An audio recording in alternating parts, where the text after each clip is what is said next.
దూత media, power of news.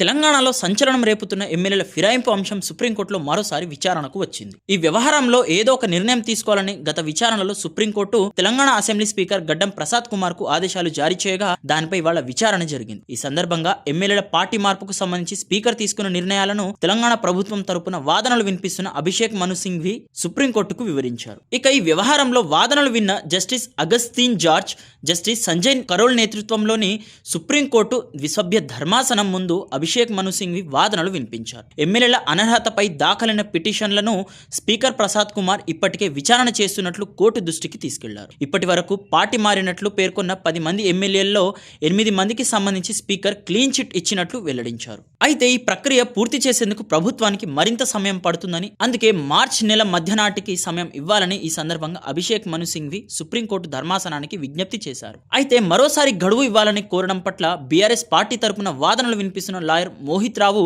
మిగిలిన 2 ఎమ్మెల్యేల విషయంలో స్పష్టంగా ఆధారాలు ఉన్నాయని కోర్టుకు వివరించారు. ఆ 2 ఎమ్మెల్యేలను స్పీకర్ విచారణ జరపడానికి ఇంకా ఏమీ లేదని పేర్కొన్నారు. ఆ 2లో ఒక ఎమ్మెల్యే బీఆర్ఎస్ పార్టీ తరపున పోటీ చేసి గెలిచి కాంగ్రెస్ పార్టీ తరపున ఎంపీగా పోటీ చేసినట్లు తెలిపారు. మొదట 4 వారాల్లో విచారణ పూర్తి చేశామని చెప్పి ఇప్పుడు మున్సిపల్ ఎన్నికల పేరుతో మరోసారి సాకులు వెతుకుతున్నారని కోర్టుకు తెలిపారు. మరో బీఆర్ఎస్ ఎమ్మెల్యే కుమార్తె కాంగ్రెస్ పార్టీ ఎంపీగా పోటీ చేసిన విషయాన్ని గుర్తు చేశారు. బీఆర్ఎస్ పార్టీ తరపున గెలిచి కాంగ్రెస్ పార్టీకి ప్రచారం చేశారని తెలిపారు. కానీ ఇప్పుడు మాత్రం ఆ ఎమ్మెల్యేలు అందరూ తాము ఇంకా బీఆర్ఎస్ లోనే ఉన్నామని, కాంగ్రెస్ పార్టీలో చేరలేదని చెబుతున్నారని కోర్టుకు తెలిపారు. ఇరుపక్షాల వాదనలు విన్న సుప్రీం ద్విసభ్య ధర్మాసనం ఈ కేసు తదుపరి విచారణను 3 వారాలకు వాయిదా వేస్తున్నట్లు వెల్లడించింది. ఆ గడువులోగా స్పీకర్ తన నిర్ణయాన్ని వెల్లడించకపోతే దాన్ని కోర్టు ధిక్కరణగా పరిగణించాల్సి వస్తుందని ధర్మాసనం పేర్కొంది.